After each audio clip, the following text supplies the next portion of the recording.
felt like there was a shooter in the crowd, there's a shooter above us, and there's a shooter behind the stage. The world started changing. We could hear shots, and you heard a lot of people in the crowd say that's fireworks. You could look across the crowd. Everyone was laid on the ground the best they could. Loading of ammunition that started taking place. And as soon as that massive unloading started, just threw him on the ground. And we just stayed there. I took Natalia's pulse, and it was racing. I asked where she had been shot. She'd been shot in the back. I picked her up, and I was holding her and dropped her, let her down to the ground, not dropped her, but let her down to the ground. And at that point, she took her last breath. And that was something that I struggled with. The last breath that she took, her eyes, it's just something that,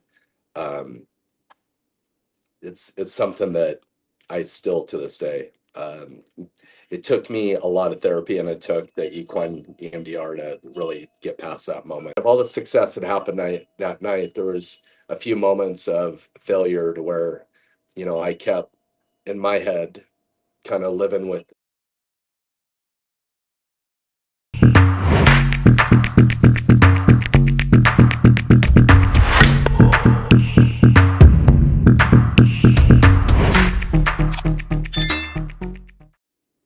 Good morning, good afternoon, and good evening to our audience from around the globe. This is your host, Sid. To our new subscribers, welcome to the fold. And to our returning listeners, it's wonderful to have you back with us for another episode of Sit Down with Sid podcast, where we bring people together one conversation at a time. A quick note before we begin. Today's conversation explores a pivotal and tragic moment in modern history. Our goal is to provide a forum to examine the long term impact of trauma, the mechanics of resilience, and the healing journey that follows. Joining us today is Dean McAuley. Dean is a veteran firefighter and a survivor of the 2017 Route 91 Harvest Festival tragedy in Las Vegas. While attending as a fan, his life saving instincts took over during the chaos, leading to a profound connection with a young woman named Natalia that changed both of their lives. Dean, as we continue our Survivor series on the stories of resilience, your perspective as both a responder and a survivor is vital to our mission. It is a profound honor to have you here, and welcome to the show. Thank you. It's good to be here. Perfect. So, Dean, to get us started, could you share a bit about your life before that night? And what led you to the fire service, and what was your life like in Washington leading up to that trip to Las Vegas in 2017?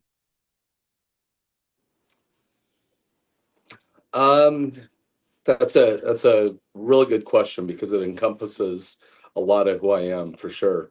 So as a child, I'll just start why I'm a firefighter. I'm a son of an addict, and I used to watch the firefighters come in and ultimately work on my mom when I was a kid, and that was very inspiring for sure. Um, I had a few other jobs before I was a firefighter, and they did not speak to me the way I needed to.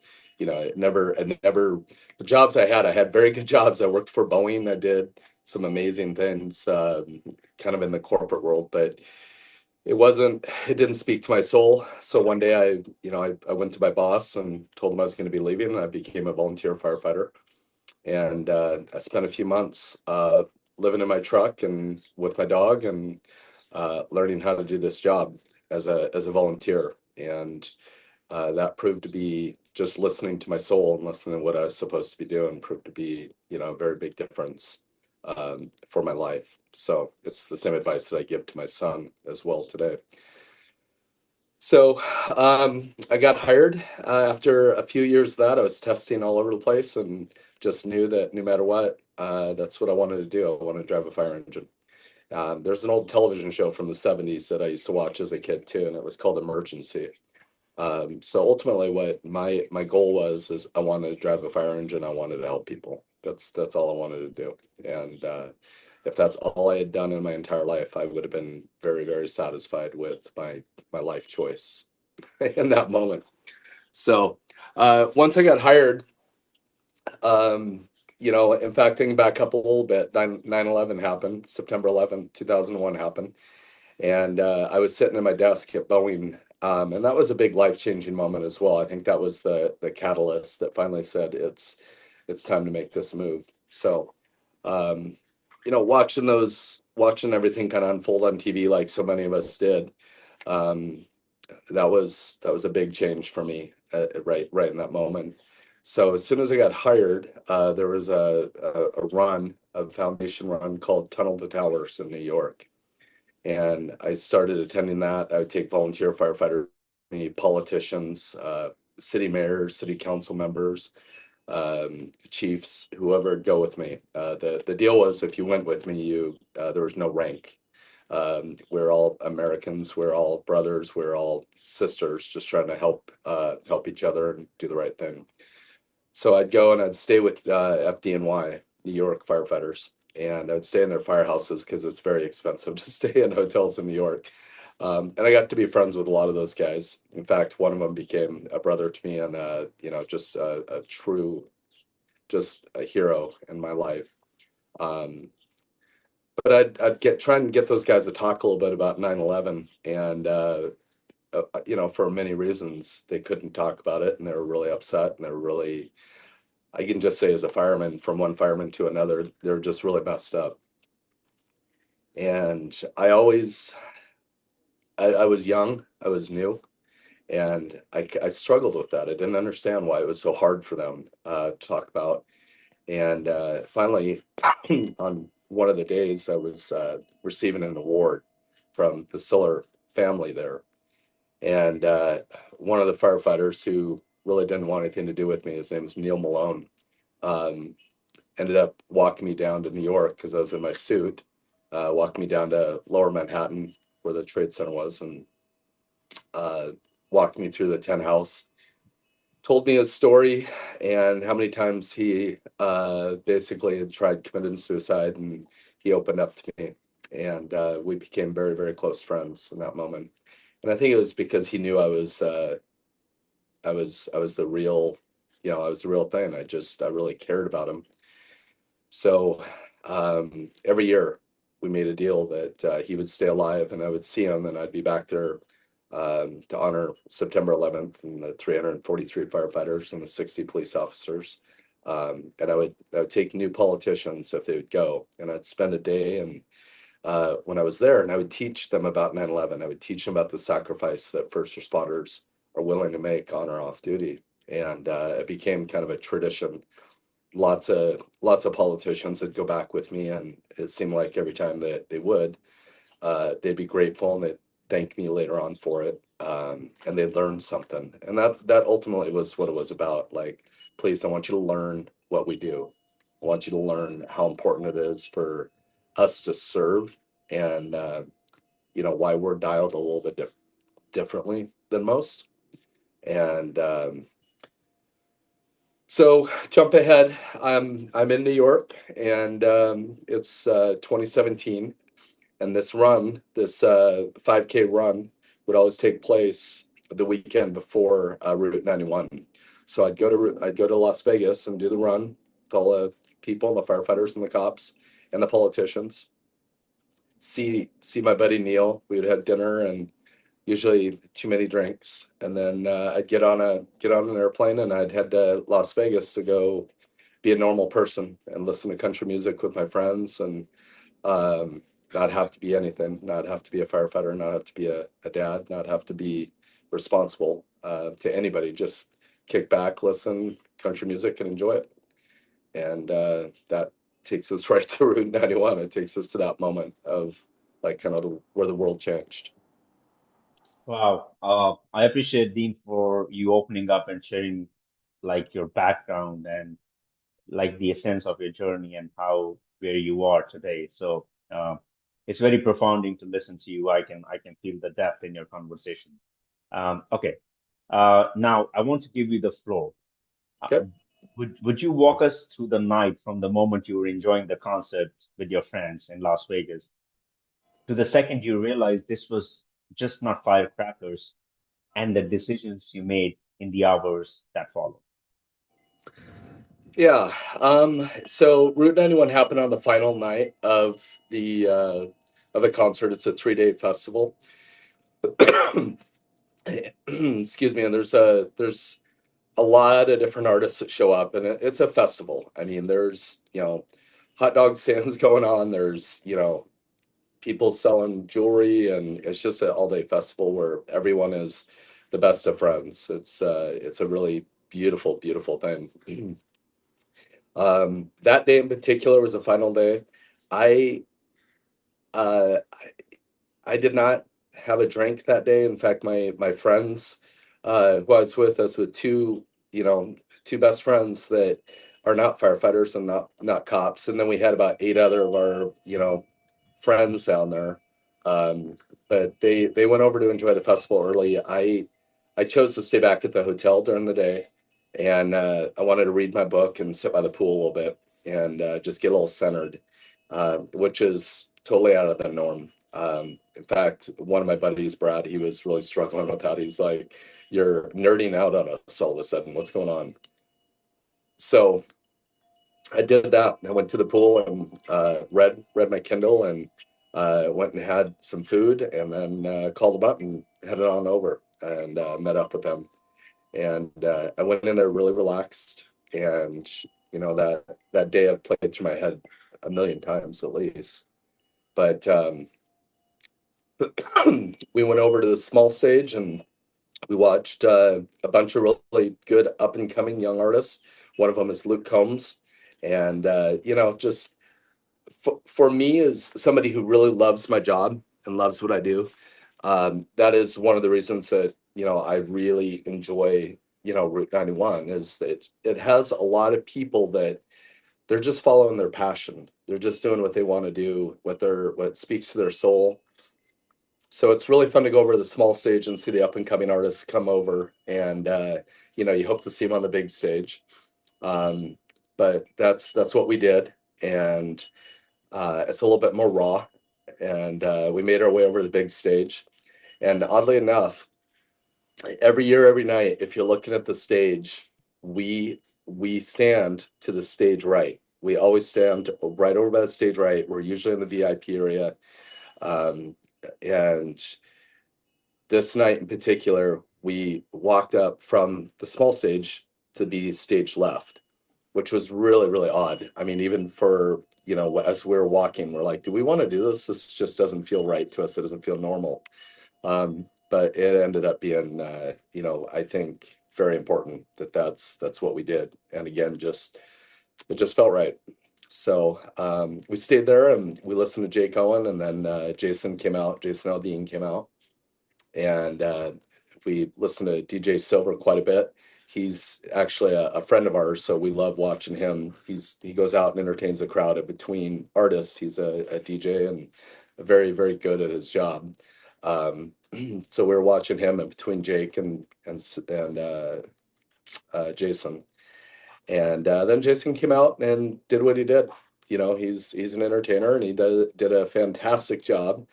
And we just enjoyed, like we were enjoying everything like it was just our last night in Vegas, and great country music, um and then the world started changing.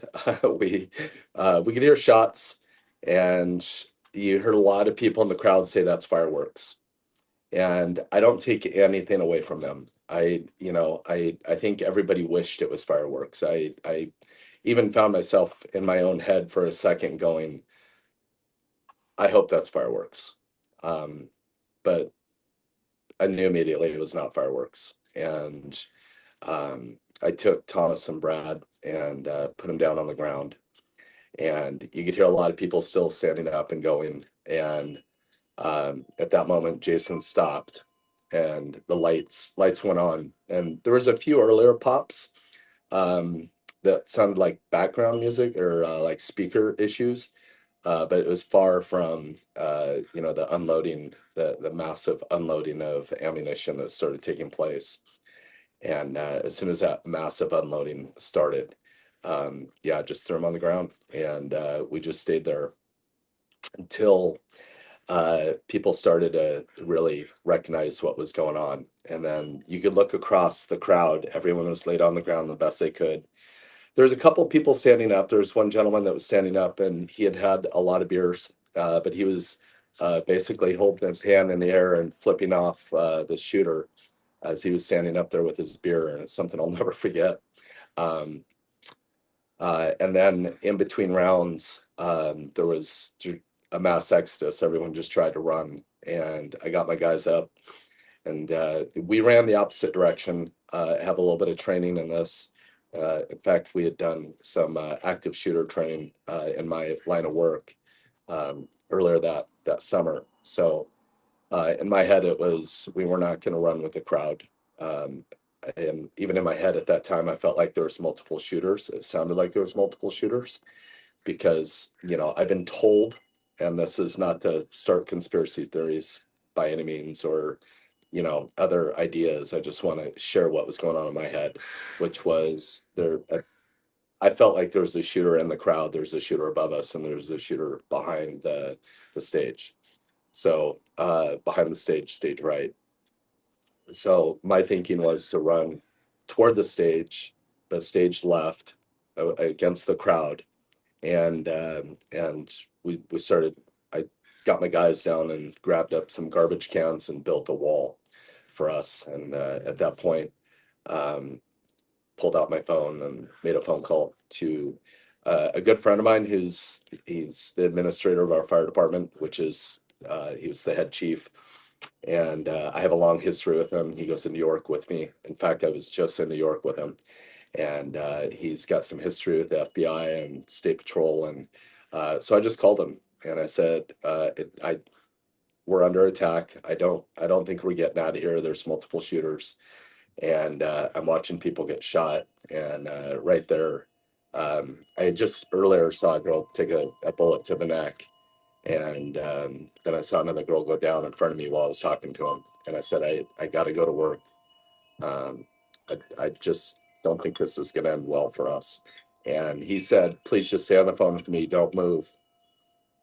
Let the cops do what the cops do. And I said, I don't think there's enough cops for this.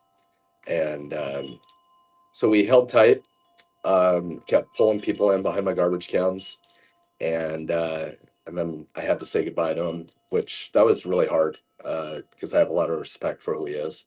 But it was also a moment where you kind of have it going through your head. It's either I don't want him to listen to what's going to happen, and I definitely need to go to work for as much time as I can work. So had to say goodbye to him. That was really tough. How that phone conversation ended. Um, and then there was an interruption in the gunfire, and the police were cutting through a fence. We knew a little bit of the back artist area thanks to Brad, so we ran through that. Sent Brad and Thomas through a cut gate that the fence was being cut with by cops. And I just told them, I said, please go with the cops. I got to go to work. And they ran with the cops, and I ran back out on the field, and I knew where the EMS tent was. That's one of the first things that I do when I go to those festivals. I find out where the EMS tent is, and just so I know personally. And so I just started going to work. And the first person I took to the tent, uh, we did with a couple people, and went back out on the field. And yeah, there's just multiple people that we started working on.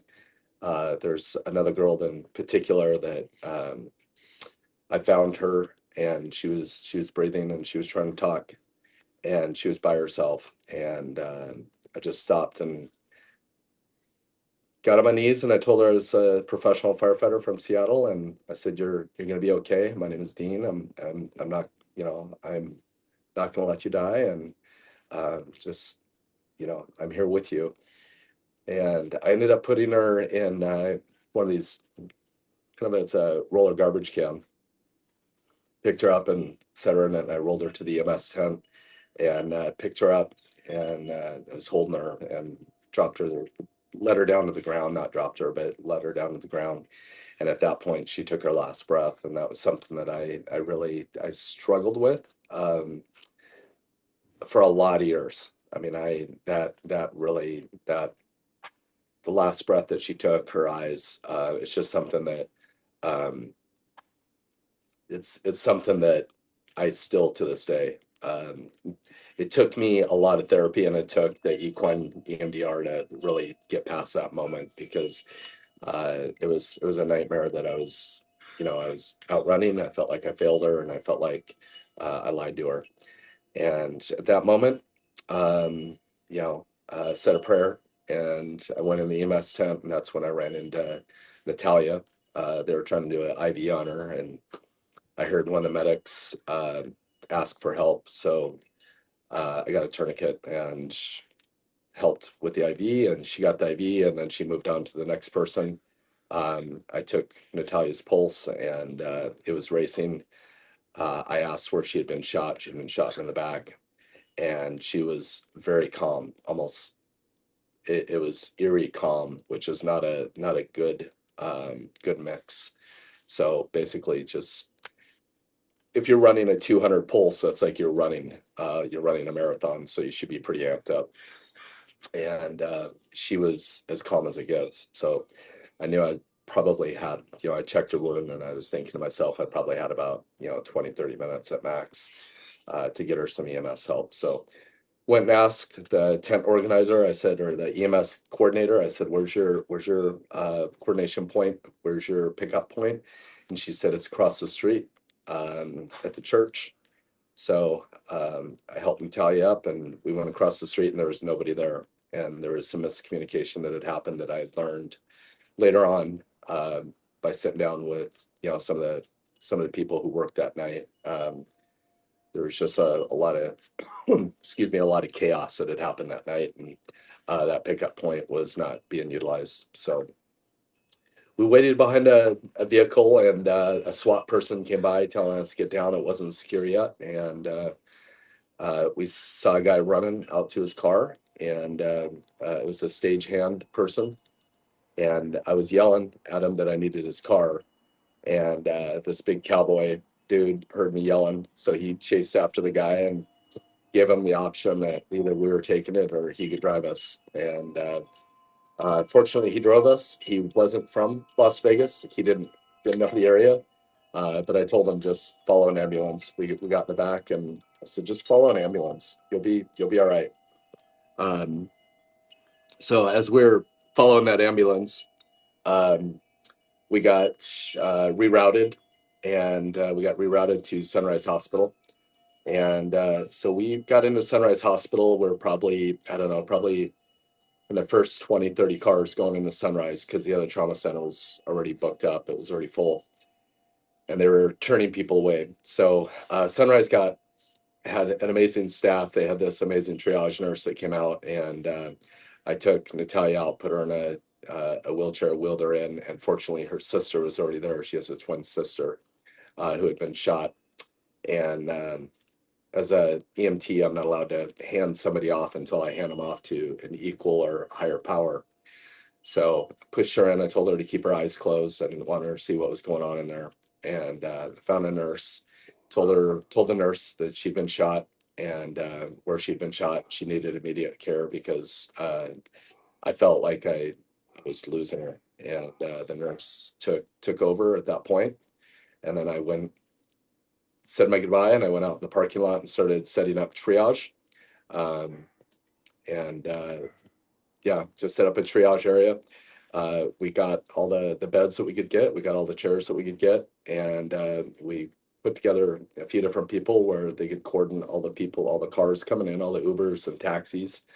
Um, and then we had, basically, this is kind of hard to describe, but basically an area that at the time we call them striped or black, that are coming in, that are dead, that did not make it. And then we have an area that are red and green. And red is immediate; they got to get help right away. Green is, they're gonna be okay. They, you know, but they need to see somebody when possible. So we set that up, and you're looking around and you've got SWAT people and you got radios going, and you got just, there's airlift people flying in, there's doctors coming in off duty. There is, I think anybody in Las Vegas that had some skills wanted to help.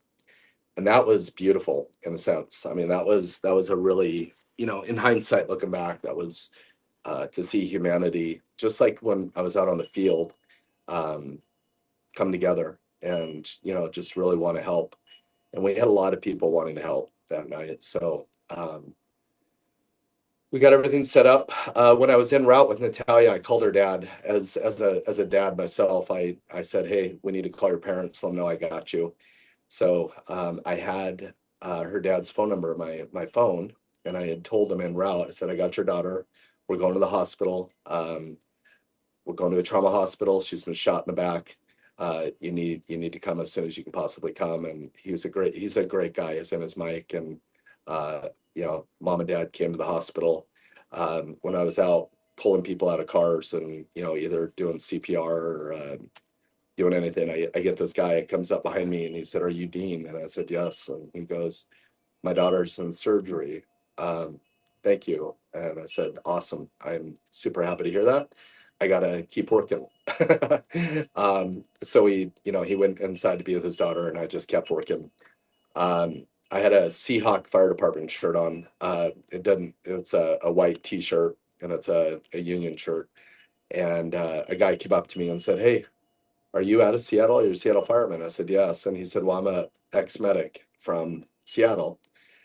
We used to work at Harborview, which is our trauma center up here." And I said, "You and I will work perfect together. We speak the same language. Let's work." So he and I worked a bunch of patients together. He lived in Vegas, and I asked him at that point when everything kind of calmed down for us. And I had just pulled somebody out of a pickup truck that I had just had a moment where I had pronounced somebody, and her she had these red shorts on, and I'll never forget it. But her boyfriend or husband uh, got in my face and told me I didn't know my job, and just very emotional stuff. And his person had just passed, and it was a moment where, again, it was another one of those moments that I kept going back to afterwards and kept struggling with, and kept, out of all the success that happened that night, there was a few moments of failure to where, I kept in my head kind of living with I'm a baseball coach as well. And I would always say to myself, like, I got one really good save. Um, but I had three tremendous failures that night. And the only place that those kind of stats are good is in baseball. And I don't play for the Yankees. 1 for 3 is good in baseball, but I don't play for the Yankees. So I was kind of living with those statistics in my head for a lot of years afterwards. Um, but anyway, backing up to the gentleman that I was working with, he ended up taking me back to the field. I wanted to go back to the field and see if I could find my friends and keep working on people back there. Got back to the field. He let me out of his car and we said our goodbye. And I ran the rest of the way, and then Las Vegas Fire stopped me. And I had a lot of blood all over my shirt, and they had asked if I'd been shot. And I said, no. I said I was out on the field working on people, but I got friends out there and I need to go back out there. And from one fireman to another, they were very, very, the way we're supposed to talk is very absolute to each other. So there's never any confusion. But I'll remember this. I'll never forget this young firefighter looking at me and saying, "Sir, everyone is dead that's left on the field." And it was just silence. And he he could tell with me that was a hard pill for me to swallow in that moment. Um, so I accepted it in that moment. And then he asked me if if I want to go back to the fire station, if I want to jump in the engine. And I said no. I have to go find my friends. I know there's at least a couple of them that have made it. So started walking back to the strip, and I called. I made a phone call to Brad. Unfortunately, his phone picked up. I have a first responder phone number that I can use during these moments, and was able to get a hold of Brad, and he was at the MGM, and he said, "Come on down. I'm in a hotel room with a bunch of people. We're in lockdown." And I walked up to the MGM, and there's a big glass front, and you could just see thousands of people inside with towels and just sitting in shock mainly. And I walked up, and a manager came out. He asked if I'd been shot, and I said no. I said I needed to find my friends in there, and he let me in. And I walked through the crowd, and everybody got quiet. Everyone was looking at my shirt, and it was kind of a reminder to what had happened out there. And found Brad, and we went up to this hotel room, and everyone was gathered around the TV trying to figure out what was going on. Um, and in my head, I was just kind of trying to process a little bit of it. But at that moment, I thought, well, this is just a dream. Everything that happened here was just a dream. And then I was thinking back to uh, a friend of mine that I knew was on the field, because I had saw him. I saw him standing over this girl with a bottle of water. His name is Stormy. He's got a radio show as well, and um, I just found myself in kind of a two-way street right there. I was mad that he was out there, because he had no business being out there standing, but those are his people. That's something later on I came up with, and he and I discussed, and then the second part was I just found myself in prayer that he'd made it. Um, so yeah, there was a night. The rest of the night, we all just sat around in this room and tried to figure out what was going on. Um, I ended up putting a post on Facebook, just to, hey, if you're waking up to this, I'm alive. We had a really crazy night. There are people that did not make it, and please do not flood my phone right now. I need to get home. And so that's what a lot of people back here in Washington woke up to. Um, and then, whether I knew it or not, I did get a phone call from my buddy in New York, the fireman in New York, Neil, who's a 9/11 fireman, and he was in watch at his firehouse, so he saw everything unfold. Um, and he knew I was there. He called me, and he said, "You're alive," and I said, "Yeah." And he said, "You okay?" And I said, "Yeah, I'm fine." And he said, "No, you're not." And he goes, "And you won't be." He goes, "Your life just changed, and I'll call you when you get home." And it was just very direct, but he knew, obviously. He and the guys back in New York, all those years of going back and sitting with those guys, the whole table had changed. It's the dynamic of our friendship had just completely changed. And in that moment, when I get teary-eyed, I get teary-eyed more about the connection. Now, it's not, I'm not upset. These are not tears of being upset. It's the human connection that really inspires me. So anyway, yeah, those guys in New York immediately started reaching out, saying, "We're here for you." And this is, in fact, I remember one of them saying, "This is your 9/11, and we're here for you." And it was cool. It was a very good moment. I was still in shock, so I didn't believe them. I was thinking, that we'd just get through this and get back to life.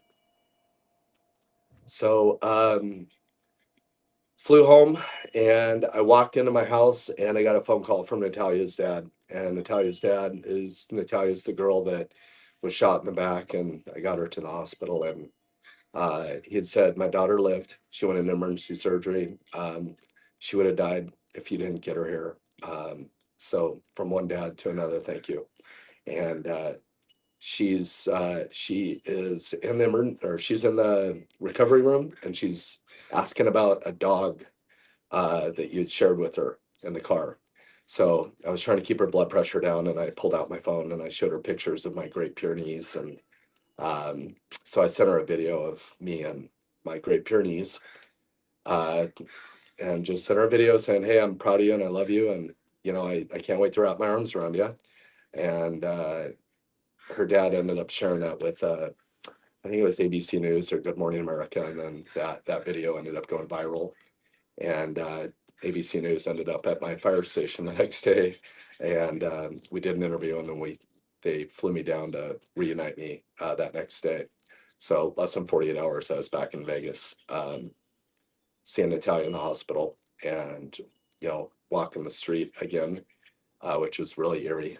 And but I was able to wrap my arms around her and give her a hug and meet the family, and ended up going to her high school graduation, and a few months after that, and became very, very close to a lot of Las Vegas, but especially that family.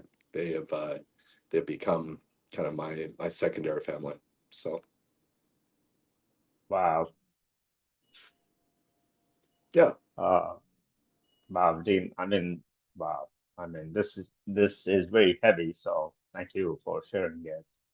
you And bet. oh, yeah. So let me ask you now.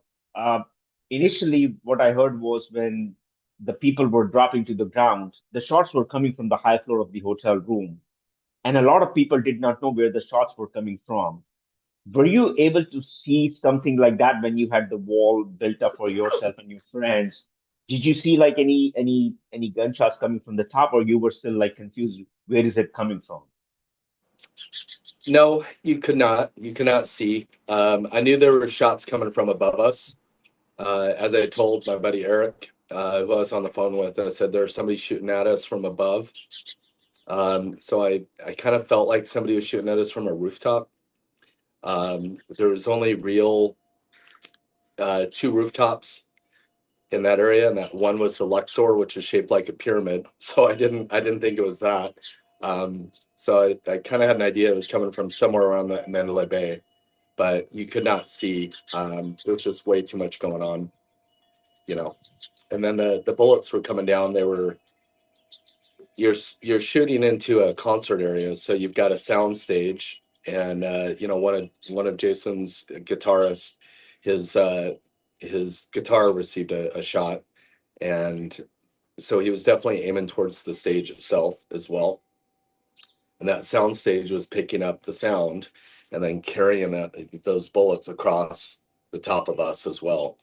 And then in the crowd itself, this is a parking lot. You've got buses and you've got containers set up.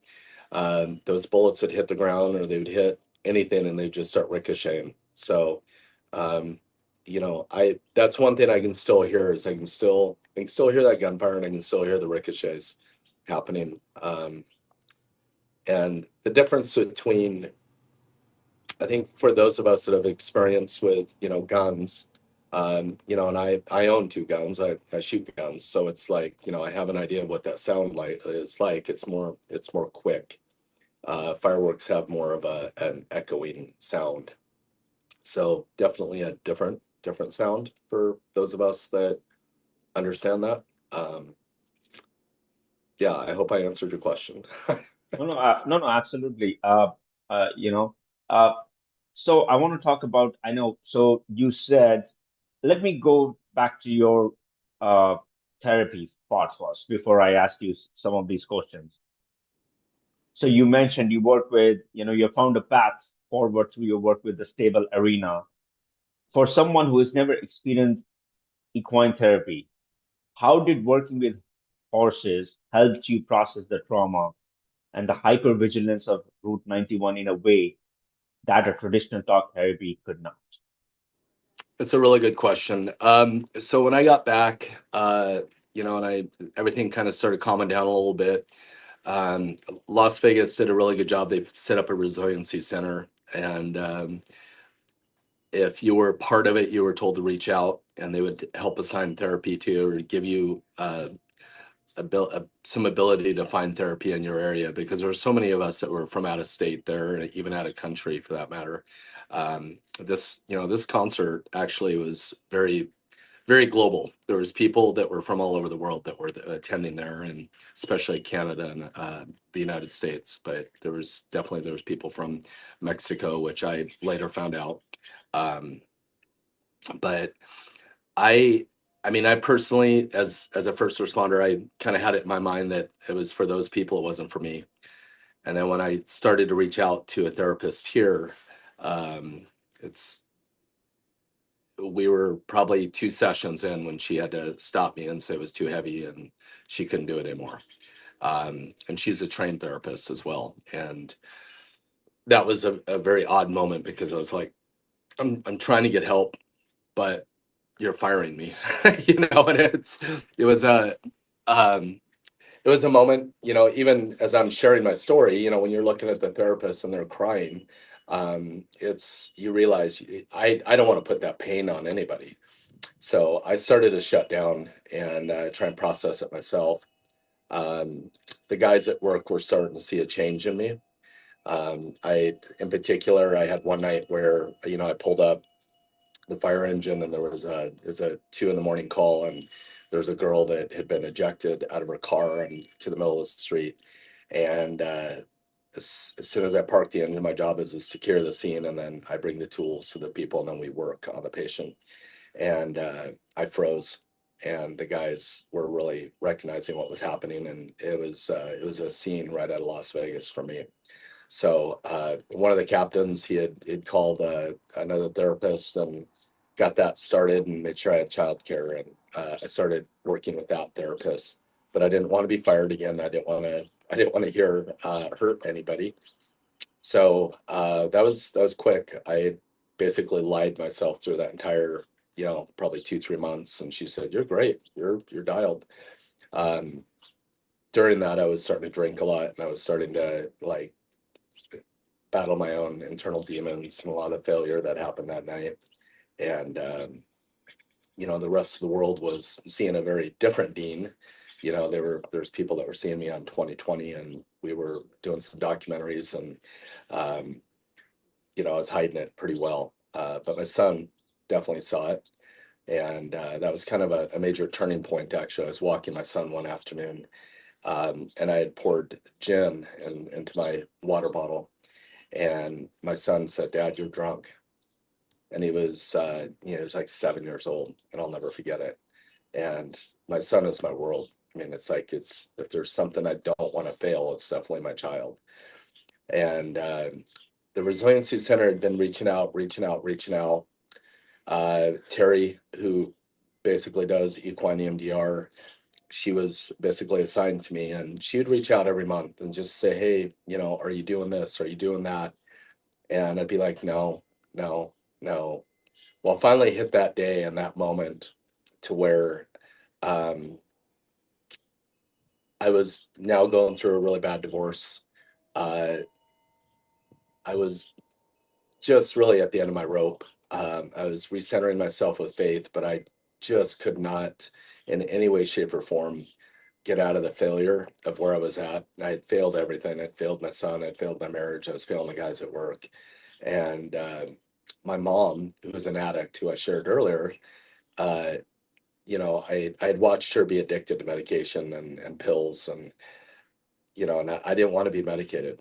That was really the big part of it, is I did not want to go through that. I figured one way or the other it'd both kill me. So um, she brought up that they were doing this equine EMDR, intensive equine EMDR down in Las Vegas, and it was helping some of our military people. And at that point, I would do anything. She said, "Will you come down and try it?" And I said, "Okay, I'll give it a shot." Um, but I'm unclear. I'm unclear if this is gonna work.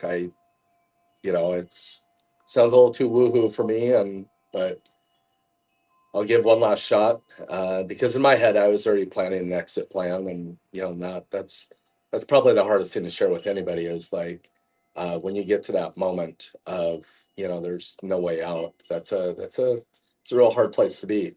But fortunately, Terry was very adamant about not giving up, and I give her all the credit in the world for that. So flew down to Las Vegas, and we talked. Laura and Terry and I talked, and we spent Thursday, Friday, Saturday, Sunday together. And Basically had a conversation on Thursday, but Friday morning is when we started everything. And so it was basically 3 days. I always had it in my head that we had four, but it was three days. It started in the morning and we go through the entire story. And what I learned about EMDR is like everything like trauma comes in at multiple senses into your body. It would come into your mind, it would come into your eyes, it would come into your ears, you would smell it. There's so many different avenues to trauma, that how it enters our body and how we live with it. There's a really good book out there. It's called The Body Keeps the Score. And that coincides with this really well, where we store trauma in our body. And as firefighters, that can be really dangerous because we're taught from day one that, fake it till you make it. Even when you show up on scene and, you've got dead people, or you've got, a child that needs CPR and you got a parent screaming at you, we're taught to, you just fake it until you make it. Like you keep your stuff together and you go to work. Well, I'm down there and I'm learning. The first part is learning about EMDR. It's learning about how uh, the eyes can actually process so much stuff into our brain and how trauma is stored in one side of our brain. And when it comes in at that level, so for me, it was the mass shooting, but it got stuck in that side of the brain. So I had all this trauma, and I had that night that was playing like a movie screen in my head over and over again, but I could not move it to the logical part of my brain. I could not process that stuff.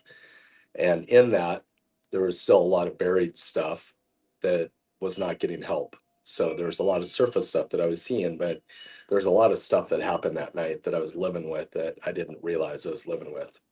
So therefore, that explained a lot of like I was grinding my teeth in the middle of the night. I was breaking my teeth. I'd wake up in the morning. I'd see this face. I'd go to bed every night. The last face I would see would be Melissa, who's the girl that I was with.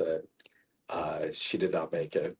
Um, so I would keep replaying this stuff, and it becomes a movie that you've seen 1,000 times that you don't want to see again. So they would make you go through that movie, and they would find out where it impacted your body, because you can feel it in your body. You can feel it in your legs, your hips, your jawline. I mean, I'd feel a lot of it in my jaw and in my shoulders and in the front of my head. And you would describe that feeling. And then you'd build a relationship with the horse. And I don't want to ruin it for everybody, but you end up out in this arena with the horse and you realize you don't have control over this horse.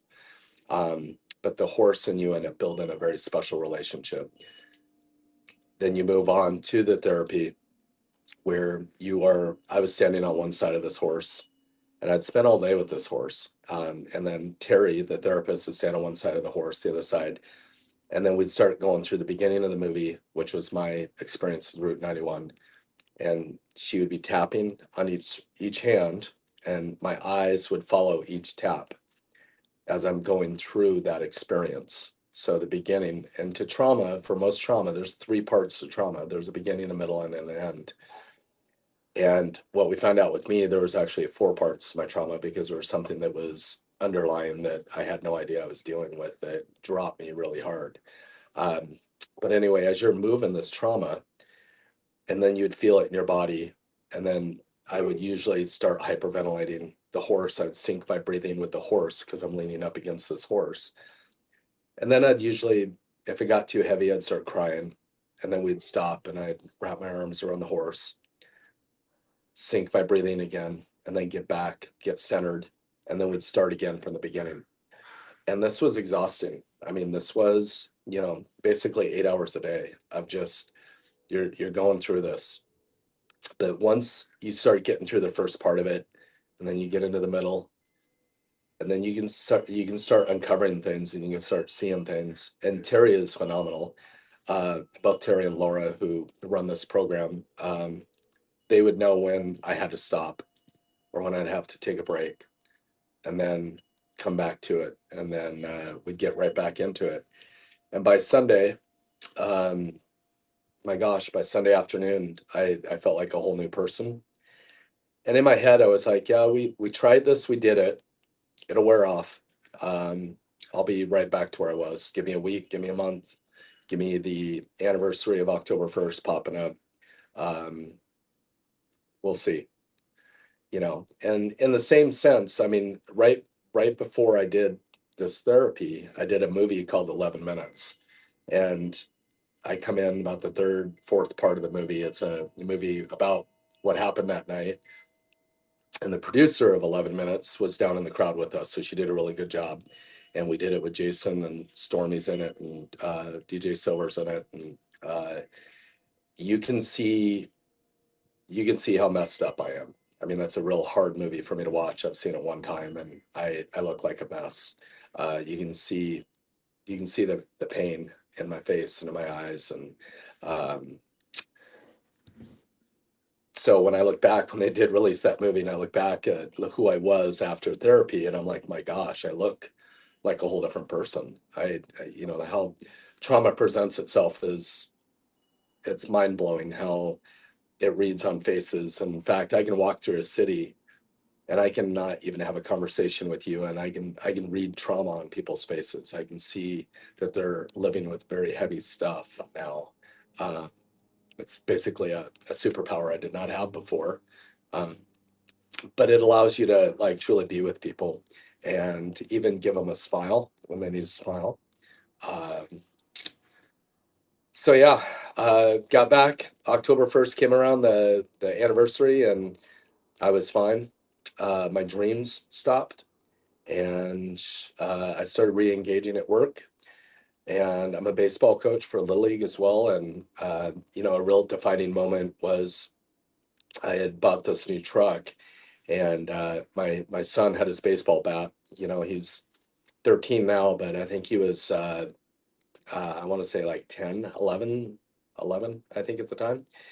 And he got out of the truck, and I said, "Hey, buddy, watch your bat. Don't let your bat fall in the truck." And he said, yeah, I got it.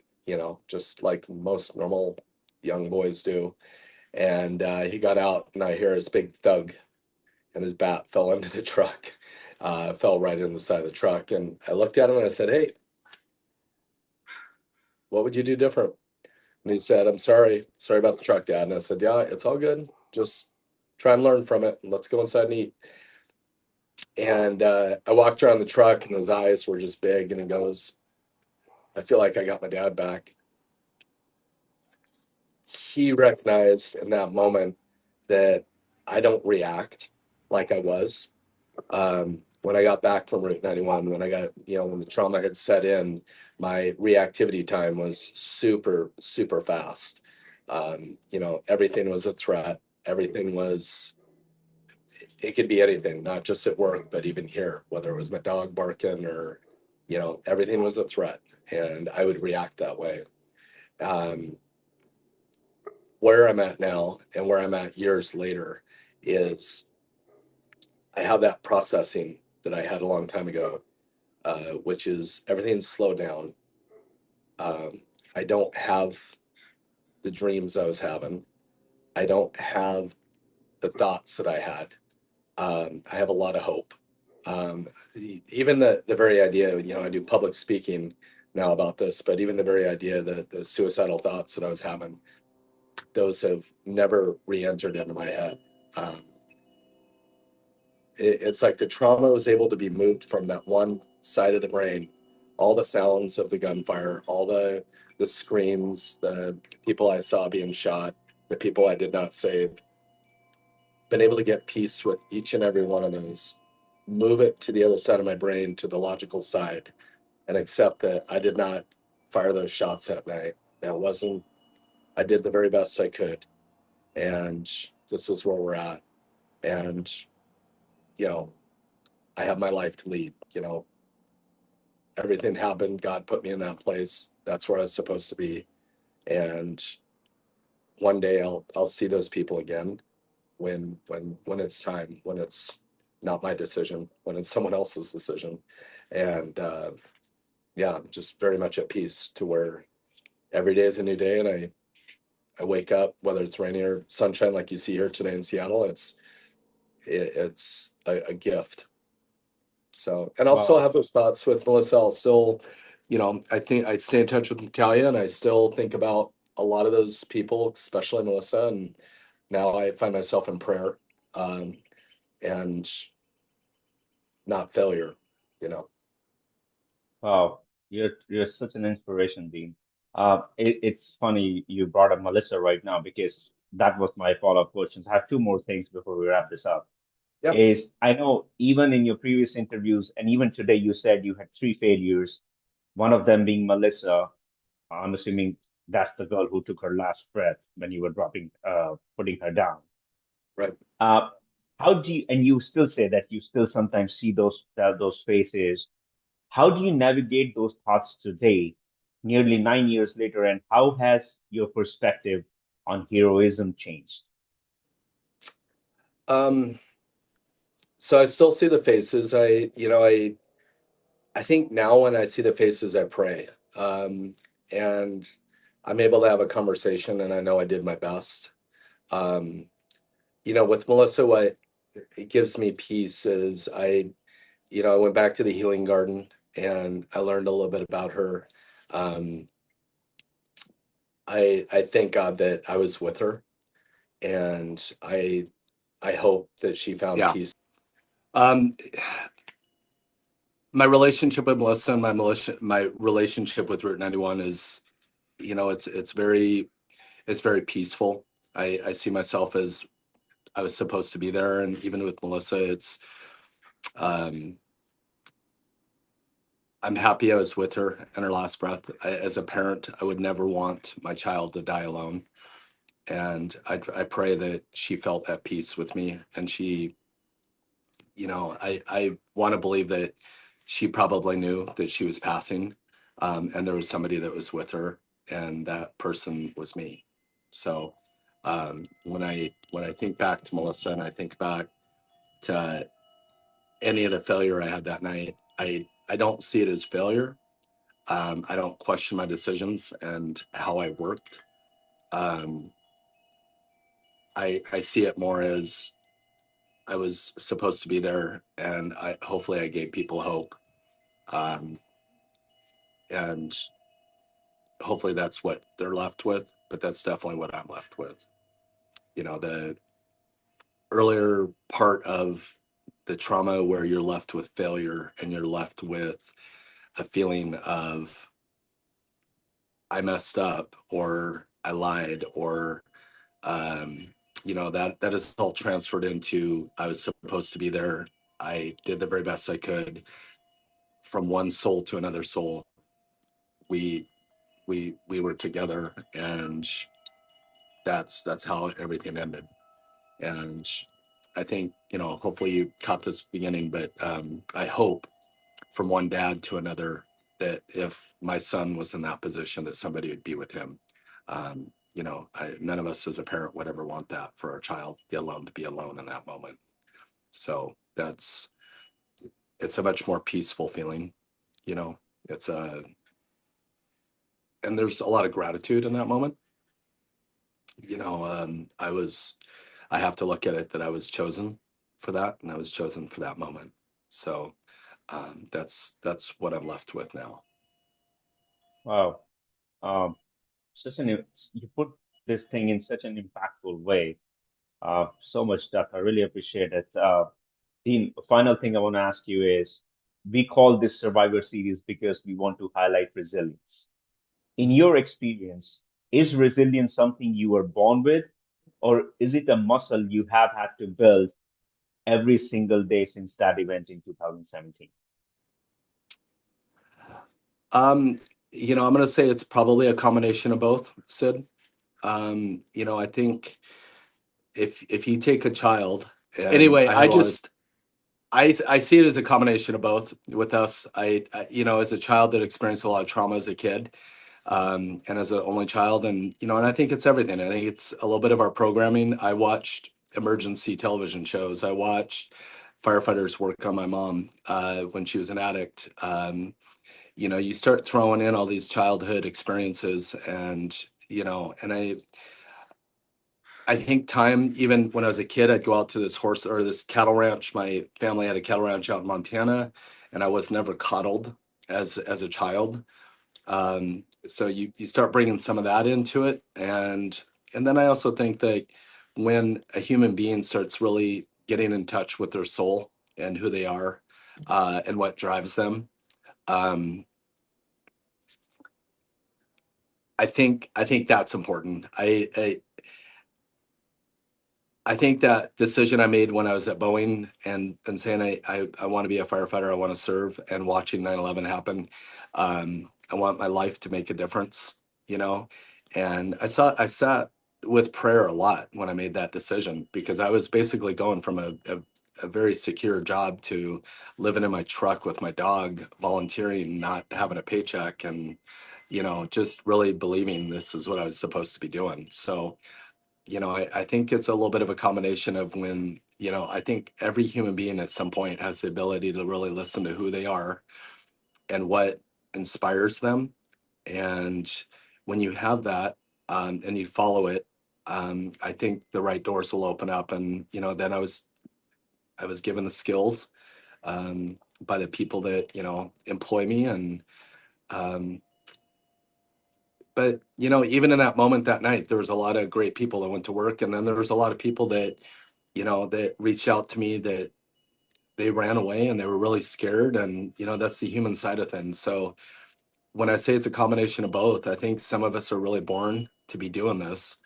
Not everybody is. So, and fortunately, or unfortunately, but fortunately, there's a lot of people that roam this earth that I think we're born to be uh, as the FDNY guys say, warriors, and we want to protect and we want to serve, and that's what we live for. So it's a little bit of a combination of both, if I was to answer your question. Absolutely. Dean, this was quite a fascinating conversation, and I want to salute you for your bravery and for your mental strength. It's not the physical part, it's the mental strength. That's where our true character lies, and you have displayed that today with all of us by sharing your story and your ability to articulate the transition from a moment of sheer chaos to a lifetime of intentional healing is truly remarkable. And to our audience, I would like to ask if this conversation moved you, please share it. Uh, by listening, you ensure that the lessons of courage and the quiet work of recovery continues to make a difference in the world today. Dean, once Yes. again, I want to thank you so much for your courage, for your time, and for showing your unique perspective with us all today. And if there is any closing message you would like to give to our audience, please take it away from. Well, Sid, I appreciate your work. I think it's really important what you're doing. I I think what I would say is, you know, I'm very happy to have found something that did not require a pill, and I think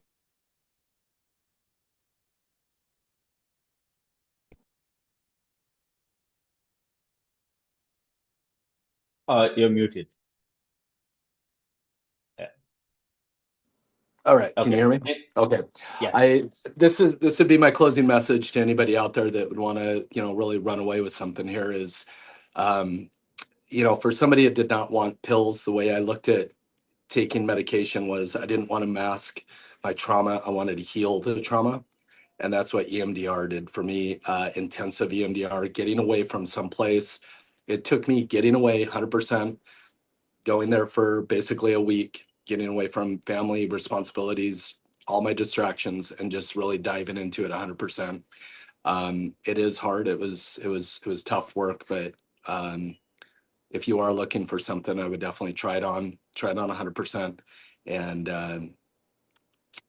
I think all of us have trauma, and we have childhood trauma, and there's a lot of people running around out there with some scars, and but there's help, and there's help available to you. And um, from souls to soul, we're here to help each other and take care of each other. So, um, you know, I appreciate the work you are doing with mental health, and it's very well needed. So thank you. Thanks for listening. Thank you so much, Dean, for once again taking the time. And I'm sure you will be true inspiration for a lot of people who will watch this episode. For me personally, you are a hero in my eyes, and I salute you for that. Thank you. Thank you, Dean. You take care. Thanks for Take being care. with us. Thank you.